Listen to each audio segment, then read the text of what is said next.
Assalamualaikum warahmatullahi wabarakatuh. Sebelumnya perkenalkan, nama saya Ahmad Athoillah, NIM 52014190039.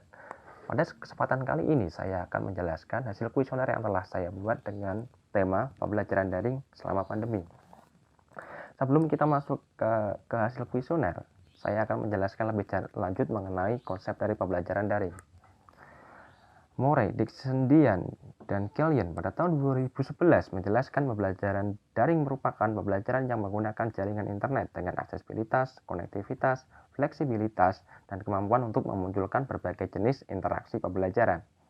Penelitian yang dilakukan oleh Zhang et al. Pada tahun 2004 menunjukkan bahwa penggunaan internet dan teknologi multimedia mampu merombak cara penyampaian pengetahuan dan dapat menjadi alternatif pembelajaran yang dilaksanakan dalam kelas tradisional. Dari dua konsep tersebut, kita mengetahui bahwasannya konsep dari pembelajaran daring sudah ada sejak lama. Konsep dari pembelajaran daring pada awalnya adalah penggunaan media internet dan teknologi media sebagai media pembelajaran yang dapat digunakan untuk menggantikan proses pembelajaran secara tradisional. Sejak munculnya pandemi virus COVID-19 pada tahun 2019, mengakibatkan sistem pendidikan di dunia, khususnya di Indonesia, mengalami perubahan total, di mana sebelumnya kebanyakan metode pembelajaran di Indonesia menggunakan metode pembelajaran tradisional secara tatap muka melalui kelas, seketika berubah menjadi pembelajaran secara daring. Sadikin dan Hamidah pada tahun 2020 menjelaskan pembelajaran daring efektif untuk mengatasi pembelajaran yang memungkinkan dosen dan mahasiswa berinteraksi dalam kelas secara virtual yang dapat diakses di mana saja dan kapan saja. Pembelajaran daring dapat membuat mahasiswa belajar mandiri dan motivasinya dalam belajar dapat meningkat. Namun, ada kelemahan dalam pembelajaran daring di mana mahasiswa tidak terawasi dengan baik secara proses pembelajaran. Lemahnya sinyal internet dan mahalnya biaya kuota menjadi tantangan tersendiri dalam pembelajaran daring. Akan tetapi, pembelajaran daring dapat menekan penyebaran virus COVID-19 di perguruan tinggi. Dalam proses pembelajaran daring, perlu adanya alat-alat yang disiapkan dan dimiliki oleh setiap individu, baik itu oleh pengajar ataupun pembelajar. Berikut merupakan contoh beberapa alat yang perlu ada dalam proses pembelajaran daring. Yang pertama, laptop ataupun PC. Yang kedua, smartphone. Yang ketiga, jaringan internet yang stabil. Selanjutnya, saya akan menampilkan hasil kuesioner yang telah saya buat dengan tema pembelajaran daring selama pandemi. Dalam kuesioner kali ini yang saya buat, saya mendapatkan 22 responden. Responden tersebut berasal dari 8 institusi yang berbeda, baik dari universitas negeri ataupun swasta, politeknik, dan sekolah kedinasan. Responden yang saya dapatkan berasal dari 11 jurusan yang berbeda, yaitu teknik mesin, teknik kimia, PKK, PGSD, PG PAUD, teknik listrik, akuntansi, sistem informasi, biologi, matematika, dan teknik rekayasa otomasi. Responden yang saya dapatkan juga berasal dari 3 angkatan yang berbeda, yaitu berasal dari angkatan 2018, 2019, dan angkatan 2020. 4,5% atau 1 dari 22 responden mengatakan bahwa pembelajaran daring lebih efektif daripada pembelajaran luring. Dan 95,5% atau sebanyak 21 lainnya mengatakan bahwa pembelajaran daring tidak lebih efektif daripada pembelajaran luring. Ketidakefektifan pembelajaran daring tidak terlepas dari kendala-kendala yang sering mereka alami. Berikut merupakan rangkuman dari kendala-kendala yang sering mereka alami dalam proses pembelajaran daring. Yang pertama, jaringan internet yang tidak stabil. Yang kedua, mahalnya harga kuota internet. Yang ketiga, minimnya peralatan untuk keperluan pembelajaran. Yang keempat, bisingnya area sekitar rumah sehingga mengakibatkan ketidakkonsentrasian dalam proses pembelajaran. Yang kelima, adanya dosen yang kurang menoleransi adanya kendala jaringan sehingga absen mereka sering dikosong ataupun dalam pengumpulan tugas mereka sering tidak mendapatkan toleransi sehingga dianggap tidak mengumpulkan. Yang keenam, harus berjam-jam menatap layar sehingga menyebabkan mata kering ataupun menyebabkan mata sakit. Dan yang ketujuh, kurangnya pemahaman materi akibat tidak adanya praktikum, khususnya untuk mata kuliah yang membentuk kompetensi keterampilan, yaitu dengan cara praktik. Selanjutnya, 9,1% dari responden mengatakan bahwa mereka harus menatap layar smartphone ataupun laptop untuk pembelajaran daring selama 1-3 jam. 27,3% lainnya mengatakan bahwa mereka harus menghabiskan waktu selama 3-5 jam untuk menatap layar smartphone ataupun laptop untuk pembelajaran daring dalam satu hari. 27,3% lainnya mengatakan bahwasanya mereka harus menatap layar selama 5-7 jam untuk proses pembelajaran daring. Dan 36,4% yang lain, mereka harus menatap layar smartphone ataupun laptop untuk proses pelajaran daring selama 7 jam lamanya. Dari 13,6% responden mengatakan bahwasanya mereka cukup senang dan nyaman dengan proses pembelajaran daring.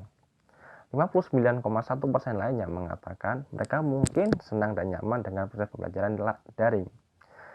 Dan 27,3% lainnya mengatakan bahwa mereka tidak senang dan tidak nyaman dengan proses pembelajaran daring. Selanjutnya, 68,2% mengatakan bahwa pembelajaran daring mempengaruhi minat belajar mereka. Sebanyak 27,3% lainnya mengatakan bahwa pembelajaran daring mungkin mempengaruhi minat dan belajar mereka. Dan yang terakhir, 4,5% mengatakan bahwa proses pembelajaran daring tidak mempengaruhi minat dari belajar mereka. Selanjutnya, 77,3% responden mengatakan bahwa proses pembelajaran daring dapat mempengaruhi tingkat pemahaman mereka dalam memahami materi. Dan 22,7% lainnya mengatakan bahwa proses pembelajaran daring tidak mempengaruhi tingkat pemahaman mereka dalam memahami materi. Hasil dari beberapa kuesioner tersebut pastinya tidak terlepas dari kelebihan dan kekurangan dari pembelajaran daring. Berikut merupakan rangkuman kelebihan dari pembelajaran daring yang saya dapatkan dari responden-responden tersebut. Yang pertama, pembelajaran daring lebih sederhana dan tidak harus bepergian. Yang kedua, pembelajaran daring lebih efektif dan dapat menghemat tempat. Selanjutnya, mereka berpendapat bahwa materi yang didapat lebih luas. Kemampuan menggunakan teknologi saat kita melakukan pembelajaran daring juga meningkat. Yang kelima, biaya hidup yang dikeluarkan pada saat proses pembelajaran daring jauh lebih murah. Yang keenam, waktu yang dilakukan untuk proses pelajaran daring itu fleksibel. Yang ketujuh, materi dari dosen yang kita dapatkan dapat diulang-ulang kembali. Yang kedelapan, dapat dengan mudah mengakses materi-materi yang tidak kita punyai di internet. Yang kesembilan, kita tidak menghabiskan banyak waktu untuk proses pembelajaran. Yang kesepuluh, suasana pembelajaran lebih nyaman karena dilakukan di rumah sendiri. Yang kesebelas, proses pembelajaran daring mempermudah aktivitas yang berkaitan dengan perkuliahan, mulai dari pengumpulan tugas, absensi, dan lain sebagainya. Selanjutnya, bisa mengeksplor sumber belajar yang lebih luas lagi, karena proses pembelajaran ini berbasis internet, sehingga mereka dapat dengan luas mengakses berbagai banyaknya materi yang ada. Dan yang terakhir, proses pembelajaran daring dapat mengurangi penyebaran virus COVID-19.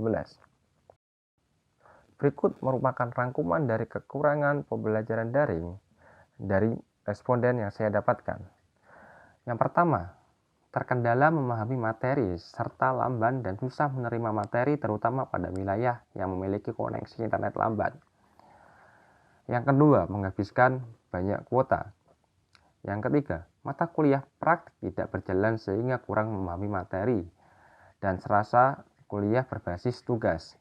Yang keempat, kurang termotivasi dalam belajar. Yang kelima, lebih banyak tugas yang diberikan. Yang keenam, kurangnya interaksi. Selanjutnya, proses pembelajaran daring menyita lebih banyak waktu untuk proses pembelajaran. Selanjutnya, kurang dapat memahami karena mahasiswa hanya dituntut mengerjakan tugas berbasis waktu tanpa memperhatikan tingkat pemahaman dari setiap mahasiswa. Selanjutnya, faktor internal dari mahasiswa itu sendiri sehingga menjadi penghambat dalam proses pembelajaran. Dan yang terakhir, dosen tidak dapat mengawasi perkembangan mahasiswa secara langsung. Contohnya, dosen tidak dapat mengawasi dalam segi kejujuran pada setiap mahasiswa. Berikut merupakan tingkat keefektifan dari pembelajaran daring.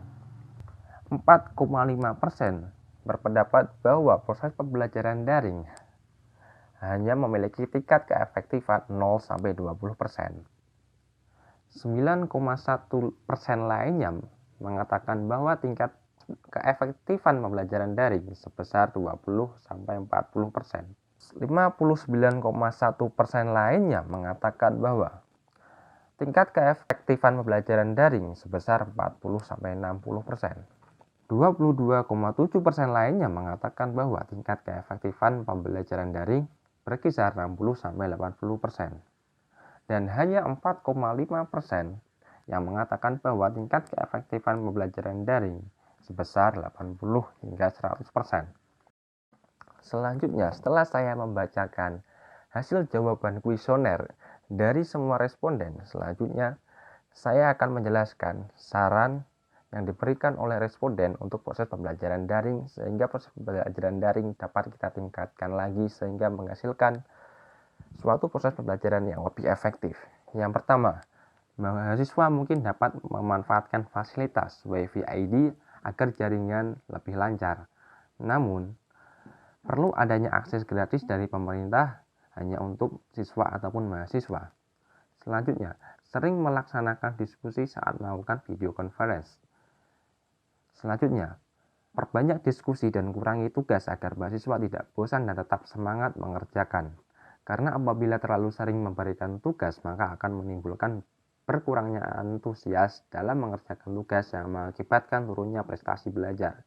Selanjutnya, dapat dilakukan mix antara pembelajaran daring dan pembelajaran luring, khususnya untuk mata kuliah praktikum. Selanjutnya, jam kuliah lebih diefektifkan kembali. Selanjutnya, batas pengumpulan tugas dilakukan lebih lama lagi. Selanjutnya, dosen dapat menerapkan pembelajaran yang menyenangkan. Selanjutnya, memperbanyak sistem belajar asinkron agar materi dapat diakses kembali. Selanjutnya, memberikan angket untuk melakukan survei apakah mahasiswa memahami materi yang diberikan oleh dosen. Dan yang terakhir, perlu adanya kesadaran dari mahasiswa dan dosen, serta pemerintah dapat memberikan tambahan subsidi kuota belajar agar membantu siswa ataupun mahasiswa dalam proses pembelajaran daring. Lebih disosialisasikan kembali kepada dosen untuk membuat media pembelajaran yang akan dipakai agar pembelajaran menjadi menyenangkan dan tidak monoton. Selanjutnya, sebagai penutup, saya akan sedikit menjelaskan lagi mengenai pembelajaran daring. Kustandi dan Sucipto menyimpulkan, media pembelajaran adalah alat yang dapat membantu proses belajar mengajar dan berfungsi untuk memperjelas makna pesan yang disampaikan, sehingga dapat tercapai tujuan pembelajaran yang lebih baik dan sempurna. Pendapat Hauge tahun 1998 tentang pengembangan blended e-learning mengungkapkan bahwa terdapat 3 kemungkinan dalam pengembangan sistem pembelajaran berbasis internet. Yang pertama, web course adalah penggunaan internet untuk keperluan pendidikan, yang mana peserta didik dan pengajar sepenuhnya terpisah dan tidak diperlukan adanya tatap muka. Yang kedua, web-centric course adalah penggunaan internet yang memudahkan antar belajar jarak jauh dan tatap muka atau konvensional. Dan yang ketiga, model web and house course adalah pemanfaatan internet untuk menunjang meningkatkan kualitas pembelajaran yang diperlukan di kelas. Proses pembelajaran daring pada hakikatnya adalah proses pembelajaran yang memanfaatkan media internet sebagai media untuk proses pembelajarannya. Dan yang kita ketahui bahwasanya tidak ada media pembelajaran yang sempurna. Satu media mungkin dapat menghasilkan hasil maksimal dalam proses pembelajaran pada mata kuliah atau mata pelajaran tertentu. Namun, belum tentu media tersebut dapat menghasilkan hasil yang maksimal pula pada mata perkuliahan yang lainnya atau pada mata pelajaran yang lainnya. Sama halnya dengan media pembelajaran menggunakan internet.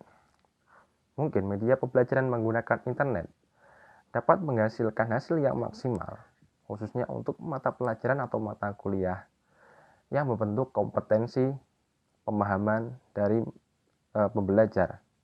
Namun, belum tentu dapat menghasilkan hasil yang maksimal pula pada mahasiswa ataupun siswa untuk mata kuliah yang memerlukan kompetensi keterampilan. Namun, pembelajaran daring merupakan proses pembelajaran yang saat ini mungkin dilakukan dan yang saat ini paling efektif dilakukan pada masa pandemi COVID-19. Berikut merupakan hasil kuesioner yang saya dapatkan dan semoga dapat bermanfaat. Apabila ada kesalahan, saya mohon maaf sebesar-besarnya. Wassalamualaikum warahmatullahi wabarakatuh.